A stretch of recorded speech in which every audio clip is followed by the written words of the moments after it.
Welcome to I dream. నా పేరు లుంబిని. మన బ్రెయిన్ పనిచేయాలి అంటే నేను మాట్లాడుతున్నానన్నా మీరు వింటున్నారన్నా మన బ్రెయిన్ ప్రాపర్గా పనిచేస్తేనే, ఎందుకంటే అది ఒక కమాండ్ సెంటర్ మనకు.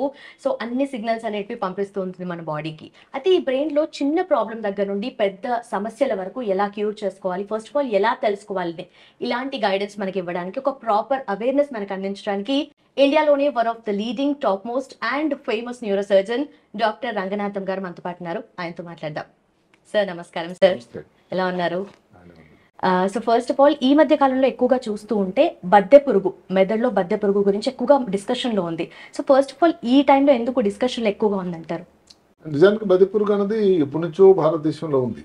మామూలుగా ప్రపంచం అంతటా కూడా ఎక్కడైతే ఉష్ణ దేశాలు ఉన్నాయో ఆ దేశాల్లో మన ఇండియా కానీ, చైనా కానీ, ఇండోనేషియా, అదే కాకుండా ఇప్పుడు లాటిన్ అమెరికా దేశాలు ఉంటాయి, అంటే బ్రెజిల్, అర్జెంటీనా, చిలీ, ఉరుగ్వే. ఈ మధ్య కాలంలో అమెరికా, ఇంగ్లాండ్లో కూడా వస్తున్నాయి. అక్కడ సంపన్న దేశాలని కాకుండా అక్కడ ఇప్పుడు ఇమిగ్రేషన్ ఇక్కడ నుంచి వెళ్తున్నారుగా, అక్కడ వెళ్ళి వాళ్ళ అలవాట్లు, వాళ్ళ భోజనం, వాళ్ళకి ఆల్రెడీ పొట్టలో కానీ ఉండేటట్టయితే రావడం. దానివల్ల కూడా అలాంటి దేశాలు, గొప్ప దేశాల్లో, సంపన్న దేశాల్లో కూడా ఈ కేసులు నమోదవుతూ ఉంటాయి. ఇప్పుడు కొన్ని రోజుల క్రితం బాంబే నగరంలో ఈ కేసులు ఎక్కువ నమోదైనవి. వరదలు వచ్చాయి, వాటర్ లాగింగ్ లాగా అయిపోయింది. దానివలన ఇప్పుడు వాటర్ కంటామినేషన్ అయిపోయింది. అదే వాటర్ కొంతమంది తాగవలసి నుంచి వస్తుంది. సరిగా ఆకుకూరలు, కాయగూరలు తీసుకునే వాళ్ళకి సరిగ్గా పరిశుభ్రత లేదు. దానికి తోడు సరిగ్గా వండకుండా ఉండేటువంటి పోర్క్, పంది మాంసం, వీటి వల్ల ఈ బద్దె పురుగు మెదడు లోపల ప్రవేశిస్తూ ఉంటుంది. బద్దె పురుగు అన్నది ఏదైతే ఉందో టీనియా సోలియం అంటాం. మెదడు లోపలికి దాన్ని వెళ్ళేటట్టయితే న్యూరోసిస్టీ సర్కోసిస్. ఎందుకంటే న్యూరో అంటే మెదడు, ఒక సిస్టు మాదిరి ఉంటుంది, సర్కోసిస్ దాని లోపల. అదే కాకుండా అందరికీ తెలియాల్సింది ఏమిటంటే చర్మంలో కూడా దాని ప్రభావం రావచ్చు, పుచ్చుకుపోతుంది, కండరాల్లోకి వెళ్తుంది, కంటి లోపలికి. అసలు కంటి లోపలికి వెళ్తే కూడా అంతే ప్రమాదం. కంటిలో చూపు పోయినటువంటి సన్నివేశాలు కూడా ఉన్నాయి. మనం మెదడు గురించి మాట్లాడుకుంటే ఈ బద్దె పురుగు అన్నది ముఖ్యంగా ఇందాక చెప్పినట్టయితే కలుషితమైన ఆహారం, చేతులు పరిశుభ్రంగా లేకపోవడం. ఇప్పుడు కొంతమందికి అది వాళ్ళ హక్కు కూడా, ఈ పందుల పెంపకం ఉంది, అది ఒక వాళ్ళకి జీవనోపాధి, జీవనాధారం.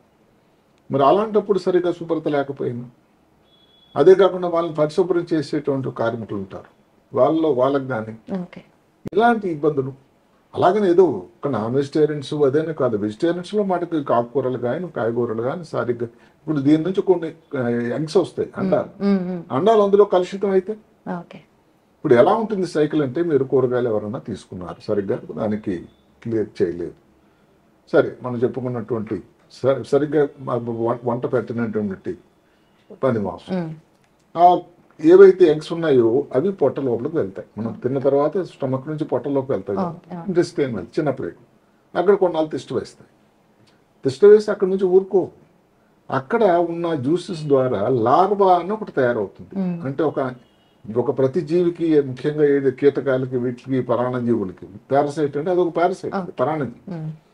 అది దాని తాలూకా కవచం లాంటిదంతా పోయి లార్వా తయారవుతుంది. ఆ లార్వా నెమ్మదిగా ఈ చిన్న పేగు ఏదైతే ఉందో దాని కండరాల లోపల నుంచి, దాని గోడలు, వాల్స్ నుంచి లోపలికి, రక్తం లోపలికి వెళ్ళిపోతుంది. ఇంకా రక్తం లోపలికి వెళ్ళి డైరెక్ట్గా మెదడు లోపలికి వెళ్ళి బాడీ అంతా స్ప్రెడ్ అవుతుంది. బాడీలో అన్ని భాగాలకు వెళ్ళొచ్చు, ముఖ్యంగా మెదడు లోపలికి ప్రమాదం. ఎంత ప్రమాదం అంటే ఇప్పుడు మన దేశంలో ఫిట్స్ వ్యాధి తీసుకోండి, ఒక చాలా కామనెస్ట్ కాజ్ ఏమిటంటే ఈ బద్దె పురుగు. ఇది మనం చూసుకుంటే దక్షిణ భారతం, ఉత్తర భారతంలో చూసుకుంటే ఉత్తర భారతదేశంలో ఎక్కువ. నేను ఎంతవరకు అంటే 82 నుంచి 87 వరకు ఢిల్లీ ఎయిమ్స్లో ఉన్నప్పుడు అసలు అప్పుడు ఎన్ని కేసులు చూసేవాళ్ళం అంటే, ఇక్కడ మనం చెప్పుకోవాల్సింది, మన పేరు చెప్పడం కరెక్ట్ కాదు కానీ, ఒక ప్రఖ్యాత టెన్నిస్ ఆటగాడికి మెదడు లోపల ఇదే వచ్చింది. అప్పుడు అమెరికాలో ఆడుతున్నాడు ఆయన.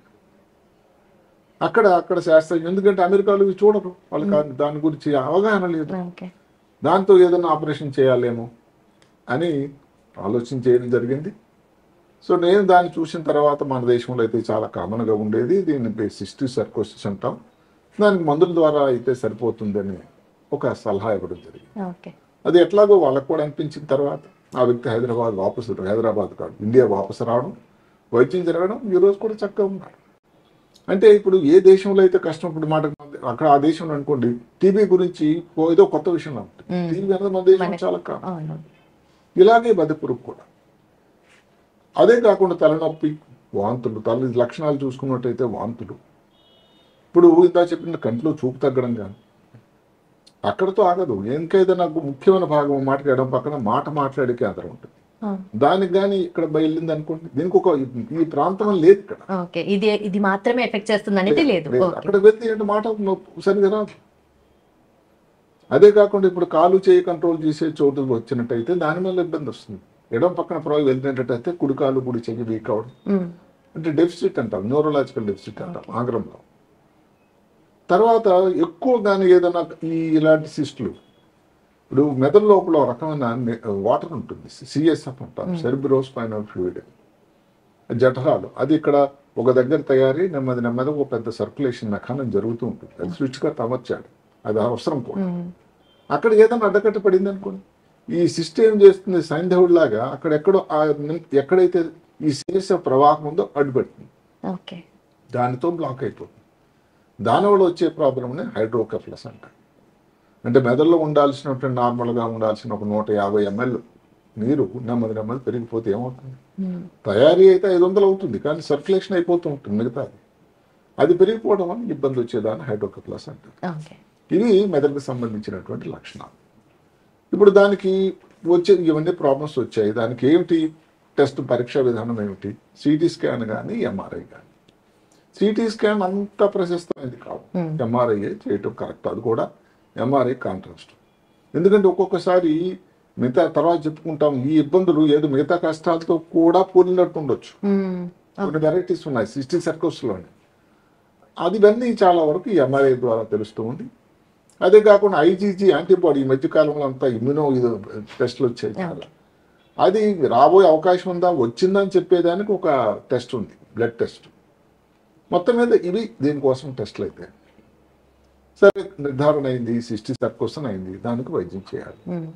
ఎక్కువ శాతం మందులేనండి, దయచేసి గమనించండి. తొందరపడేది ఆపరేషన్ చేసేదానికి లేదు. మందులు అంటే ఏమిటి? 2 రకాల మందులు ఉన్నాయి. ఒకటి ఒకే చోట కానీ మెదడు లోపల ఎంఆర్ఐలో కానీ కనబడితే సింగిల్ సిస్ట్ అంటాం. దానికి ఆల్బెండజోల్ అని ఒక మందు ఉంది, చాలా ప్రసిద్ధమైన మందు, సేఫ్ మందు కూడా. దగ్గర 50 mg కేజీ కిలో బాడీ వెయిట్కి రోజుకి ఒక 3 ట్యాబ్లెట్, 400 mg ట్యాబ్లెట్ 3, ఒక 15 రోజులు 2 వారాలు వాడితే సరిపోతుంది దానికి క్యూర్. ఒకటి కంటే ఎక్కువ ఉందనుకోండి, అదే కదా మనం ఆల్బెండజాల్ ప్రయత్నించినా కూడా దానికి తాలూకా ఎక్స్పెక్ట్ చేసినంత ఫలితం రాకుండా కానీ అది లొంగకుండా ఉంటే దానికి ఇంకొకటి ప్రత్యామ్నాయం ఉంది, ప్రాజిక్వాంటల్ అని. అది కొంచెం ఇబ్బందులు, కొంచెం టాక్సిటీ ఉండేటువంటి మందు, కొంచెం ఖర్చుతో కూడుకున్నది కూడా. ఇది కూడా మందులు ఇస్తాం టాబ్లెట్ రూపంలో 15 mg కేజీ బాడీ వెయిట్, అది కూడా 2 వారాలు. ఇట్లా 2 రకాల మందులు ఉన్నాయి. ఇప్పుడు సర్జరీ అవసరం పడుతుందా? సర్జరీ అవసరం పడేటువంటి అంటే శస్త్రచికిత్స అవసరం పడే సన్నివేశాలు కూడా ఉన్నాయి, ఎక్కువ కాదు. ఉదాహరణ కింద మనం చెప్పుకున్నాం, అది నీటిని ప్రవాహాన్ని ఆపుతూ ఉంటుంది. ఇంకా అక్కడ లోపలికి ఏ మందు వెళ్తుంది? సరిగ్గా కొంతమంది శాస్త్రవేత్తలు ఏం చెప్తారంటే, దీనికి కానీ మందులు ఇచ్చినట్టయితే అది తీయకుండా అది ఉన్న చోటు నుంచి ఇంకా లోపలికి వెళ్ళిపోతుందట. సో దానివల్ల మందు వల్ల మేలు జరగదు కదా, దానివల్ల ఇబ్బంది వచ్చే ప్రమాదం, అక్కడే బ్లాకేజ్ అయిపోతుంది కాబట్టి ఇంకా ఇంటర్నల్ ఈ మందు కూడా అక్కడికి ప్రవేశించదు. సో అలాంటప్పుడు ఆపరేషన్ చేయక తప్పదు. అయితే మనం చెప్పుకున్నట్టు వెంట్రికల్ అంటే ఏదైతే సిఎస్ ఉండే చోట్లు జఠరికల్ అంటాం, దాంట్లో ఉండడం వల్ల ఎండోస్కోపీ అని పెద్ద ఆపరేషన్ కాకుండా పూర్తిగా మెదడును ఓపెన్ చేయకుండా ఒక రంధ్రం వేసి ఎండోస్కోపీ లోపలికి పంపించి దాన్ని తీసేటువంటి ఒక ప్రక్రియ ఉంది. చాలా మంచి ఆపరేషన్. అలాగని అన్ని సమయాల్లో అలా కాదు. ఒక్కోసారి రేసిమోస్ వెరైటీస్ అని ఉంటుంది, అంటే ఇప్పుడు ద్రాక్ష పండు గుత్తులా ఉంటాయి, ఒకటే దగ్గర ఇలాగ గుత్తులాగా ఉంటాయి ఈ సిస్టులు అన్నిటి. ఏ కారణం వల్ల వస్తుంది దానికి కారణం. ఈ రేసిమోస్ వెరైటీ గురించి ఎందుకు చెప్పుకున్నాం అంటే, అది మామూలు వచ్చిన చోట్ల కాకుండా సబ్ అరెక్నాయిడ్ అంటే మెదడులో సృష్టిగా అమర్చాడు 3 పొరలు, జోరా, అరెక్నాయిడ్, పయామీటర్. అన్నిటికంటే పైన ఉండేది జోరా, లోపల ఉండేది పయ, ఈ మధ్యలో ఉండేది అరెక్నాయిడ్, చాలా థిన్ పల్చటి పొర. అది కూడా మెదడు అడుగు భాగంలో బేస్ ఆఫ్ ది బ్రెయిన్లో వస్తుంది. ఓకే. అక్కడ ఈ సిస్టులు తయారవుతాయి. అంటే అక్కడ కూడా మళ్ళీ చేస్తుంది ఏంటి, ఈ సిఎస్ఎఫ్ అన్నది ఇంకా ప్రవాహాన్ని అడ్డుకొట్టి చేస్తుంది. మెనింజైటిస్ ప్రమాదకరమైనటువంటి ఒక ఇన్ఫ్లమేషన్ వచ్చే అవకాశం కూడా ఉంది. ఇలాంటి వాళ్ళకి మళ్ళీ కొన్నిసార్లు దానికి శస్త్రచికిత్స చేయాల్సి ఉంటుంది. అప్పుడు మనకేమవుతుందంటే ఇది నిజంగానే సిస్టిక్ సర్కోసిసా, ఏమన్నా ట్యూమరా, ఏమన్నా చీములాంటిది పట్టిందా, ఇవన్నీ తీసినంత వరకు అంత పెద్దది సిస్టిక్ సర్క్ చాలా తక్కువ కదండి. అలాంటప్పుడు కూడా ఆపరేషన్ ఓపెన్ చేసి మెదడుని దానికి చేయాల్సిన సన్నివేశాలు కూడా ఉన్నాయి. మొత్తం మీద ఏమిటంటే అదే కాకుండా కొంతమందికి చిన్నదే సిస్ట్ ఉంది కానీ వాటర్ అనేది ఎక్కువ ప్రవాహం ఉంటుంది, దానికి షంట్ ఆపరేషన్ అని కూడా ఉంది. అంటే దానికి ఏదైతే నీరు ఎక్కువగా అయిందో దానికి ఒక ప్రత్యామ్నాయ మార్గం బైపాస్ అంటాం. ఆ ట్యూబ్ అన్నది పొట్టలో వేయడం. దానికంటే ప్రశస్తమైంది డెఫినెట్గా ఎండోస్కోపీ. సో ఎండోస్కోపీ పద్ధతి కానీ ఓపెన్ పద్ధతి కానీ 2 రకాలు కూడా ఉన్నాయి. ఇచ్చి కూడా దానికి మళ్ళీ మందులు ఇవ్వాల్సి ఉంటుంది, ఎందుకంటే మళ్ళీ కొత్త చోట్ల రాకుండా ఉండాలి. అందువల్ల ఏమిటంటే దానికి శస్త్రచికిత్స కూడా ఉన్నది. మందులు ఏవైతే మనం చెప్పుకున్నాం, ఏదైతే ప్రాజెక్ట్ మాటలు కానీ అన్నిటికంటే ముఖ్యం అందరికీ తెలియాల్సింది ఏమిటంటే పారిశుభ్రత చాలా ముఖ్యం. ఇప్పుడు ఊరికే అనుకోండి, ఏదైతే పంది మాంసం ఎవరు తీసుకోవడం వాళ్ళ హక్కు, అది ఎవరు కాదని మనకు లేదు. తీసుకునేటప్పుడు దాన్ని పూర్తిగా సరిగా ఉడకకుండా తీసుకునేటట్టయితే ఇబ్బంది ఉంది.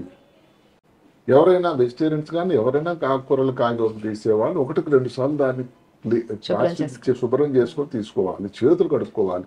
ఒక కోవిడ్ వెళ్ళిపోయింది ఇంకా మనకేం అవసరం లేదని కాకుండా మిగతా సమయాల్లో కూడా భోజనం చేసే ముందు దాని చేతులు సరిగ్గా కడుక్కొని దాని తర్వాత భోజనం చేసేటట్టు ఇబ్బంది. ఈ రా వెజిటబుల్స్ తినే అలవాటు ఉండేవాళ్ళు కూడా కొంచెం ఆలోచన చేయాల్సి ఉంటుంది, ఎందుకంటే రా ఉండడం వల్ల ఇది కొంచెం ఎగ్స్ డ్యామేజ్ కాకుండా ఉంటాయి. మొత్తం మీద ఏమిటి పారిశుద్ధ్యం అన్నది ఉండేటట్టయితే ఇబ్బంది. ఇప్పుడు మాటకి ఇన్నాళ్ళు దాగి ఉన్నటువంటి మళ్ళీ ఇది ఇప్పుడు తెర మీద కిందకు వచ్చింది, ఎందుకంటే ఈ చెప్పుకున్నట్టు వర్షం పడుతుంది, అంతా వాటర్ లాగింగ్ అయిపోయింది. దాని తర్వాత ఇవన్నీ గుడ్డులు తేలుతూ ఉన్నాయి, ఇంకా ఇబ్బంది వచ్చింది. అందువల్ల ఏమిటి ఈ ఇబ్బంది ఇంకా మనతో ఉంటూనే ఉంటుంది, ఎక్కడికి వెళ్ళిపోదు. అది ఒక పబ్లిక్ హెల్త్ ఇష్యూ. దీన్ని ఏమంటారంటే ఎండమిక్ అంటారు. ఇన్ఫెక్షన్స్లో పాండమిక్, ఎండమిక్, ఎపిడమిక్ అంటాం. అంటే పాండమిక్ అన్నాం ఏది మన కోవిడ్ లాగా, అది ఒక పెద్ద మహమ్మారి ప్రపంచం అంతా. ఎపిడమిక్ అంటే అలా ఒక అంటువ్యాధి, కలరా లేదు. ఎండమిక్ అంటాం అంటే స్థానికంగా ఉంటుందని నీకంటే. సో అలాంటి వ్యాధి ఇది. అంటే పారిశుభ్రత ఉండేటట్టయితే ఇలాంటి ఇబ్బందులు తక్కువ అవకాశం. వచ్చేటట్టయితే డాక్టర్ని సంప్రదించాల్సిన అవసరం కూడా ఉంటుంది. దానికి మంచి చాలా ప్రశస్తమైన మందులు అయితే ఉన్నాయి. అవసరం ఉన్నప్పుడు శస్త్రచికిత్స కూడా కొన్ని సమయాల్లో అందరికి చేయాల్సిన అవసరం అయితే ఉండదు. ఇప్పుడు మాటకు ఫిట్స్ అనుకున్నాం, మూర్ఛవ్యాధి. నాకు చెప్పినట్టుగా మన దేశంలో మూర్ఛవ్యాధికి ఒక కారణం, కామనెస్ట్ కారణం, అన్నిటికంటే ముఖ్యమైన కారణం కూడా ఈ సిస్టిక్ సర్కోసిస్. సో అలాంటప్పుడు ఆ మూర్ఛవ్యాధి కోసం వాడే మందులు కూడా వాడాల్సి ఉంటుంది. మెదడులో వాపును తయారు చేస్తూ ఒక రియాక్షన్, ఇన్ఫ్లమేషన్ అంటాం. దానివలన దానికోసం కూడా స్టెరాయిడ్ లాంటి మందులు వాడాల్సి ఉంటుంది. రేర్గా శస్త్రచికిత్స చేయాల్సి ఉంటుంది. మొత్తం మీద మంచి వైద్యం దీనికి ఉంది, భయపడాల్సింది లేదు. జాగ్రత్తలు తీసుకోవడం అనేది మంచిది. ఓకే. అయితే మీరు చెప్పినట్టుగా ఈ వాటర్ కంటామినేషన్, ఫుడ్ కంటామినేషన్ వల్లే వచ్చే ఛాన్సెస్ ఉన్నాయి, ఇంకేమైనా అదర్ ఛాన్సెస్ ఉంటాయి? అంటే ఇది కూడా చెప్పుకున్నాం కదా, అది పంది మాంసం ఏదైతే ఉందో అది కానీ, ఈ పందులని పెంపకం చేసే వాళ్ళకి కానీ, దాన్ని పారిశుద్ధ్యం చేసేటువంటి కార్మికులకు కానీ, ఆ గుడ్లు ఆ తర్వాత సరిగ్గా ఇప్పుడు మాటకి చేతిలో ఉండి తర్వాత ఏదో తీసుకొని భోజనం చేస్తే దాని లోపల పట్ట లోపల ఒకసారి వెళ్ళిందండి, నీకు ఎవరు కంట్రోల్ లేదు. దాని పని దాన్ని చేసుకుపోతూ ఉంటుంది. దాని లైఫ్ సైకిల్ మన బాడీలోనే కంటిన్యూ జరుగుతూ ఉంటుంది. అదే లైఫ్ సైకిల్. కొన్ని గుడ్లు మాటకి ఈ మలమ ద్వారా బయటకు వస్తాయి. అది వచ్చిన ఈ గుడ్లు ఏవైతే మనం చెప్పుకున్న వెజిటబుల్స్ లో కానీ ఏదైతే కూరలు కానీ కంటామినేషన్ అయినా మళ్ళీ వెళ్తుంది. అదొక రూట్. రెండవది ఏంటంటే గుడ్లు ఏవైతే పొట్ట లోపలికి వెళ్ళిన తర్వాత ఇంటెస్టైన్ చిన్న పేగుల్లోకి వెళ్ళిన తర్వాత లార్వా నెక్స్ట్ రూపాంతరం దశ వచ్చి అది ఇంకా మెదడులో ప్రవేశిస్తుంది.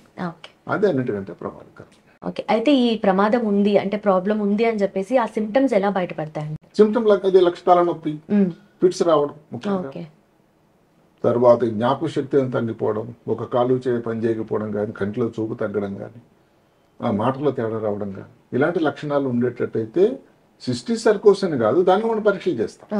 చేసే ఉండేటువంటి మనకున్న అనుభవంతో రేడియాలజిస్ట్ వాళ్ళ ద్వారా ఇది సిస్టిక్ సర్కోసిస్ అవ్వడానికి ఉంది అవకాశం మనకు తెలుస్తుంది. Thank you so much. Right. Yes, చూసారు కదా సార్ చెప్పిన సిమ్టమ్స్ ఏవైనా బయటపడితే కనుక వెంటనే మీ దగ్గరలో ఉన్న అండ్ మీకు తెలిసిన ఫ్యామిలీ డాక్టర్ ఎవరైతే ఉంటారో వాళ్ళని సంప్రదించండి. ఎందుకంటే చిన్న ప్రాబ్లం లాగా అరే తలనొప్పే కదా అని చెప్పి మనం ఇగ్నోర్ చేయడానికి లేదు. అది కాస్త పెద్దగా అయితే ఎలాంటి సమస్యలు వస్తాయో కూడా సార్ క్లియర్గా ఎక్స్ప్లెయిన్ చేశారు కదా. Thank you so much for watching. Keep watching Gayatri. Sir, one life lesson what medicine has taught you. Whatever you can do without expecting. But I really believe మన పాజిటివ్ యాటిట్యూడ్ ఉంటేనే మనం ఏదైనా సాధించగలం. Gut ని మనం correct గా deal చేసినట్లయితే అది మనకి పాజిటివ్ హార్మోన్స్ ని రిలీజ్ చేస్తుంది. షుగర్ వచ్చిన వాళ్ళ పరిస్థితి ఏంటి? పొట్ట దగ్గర పెరిగితే దాన్ని ఆండ్రాయిడ్ అంటారు, ఆండ్రాయిడ్ ఫోన్ కదా. అసలు థాట్స్ ఎందుకు వస్తాయి? బ్రెయిన్ డెడ్ అంటే దానికి ప్రపంచం అంతా కూడా కొన్ని నిర్దిష్టమైనటువంటి లక్షణాలు ఉంటాయి. మానసికంగా ధైర్యంగా ఉంటే క్యాన్సర్ జయించవచ్చు. You are a doctor for a cause sir, అంతే. వాళ్ళకి వచ్చిన ఆదాయం కాకుండా ఫ్రీ సర్వీస్ ఎంతమందికో చేస్తుంది.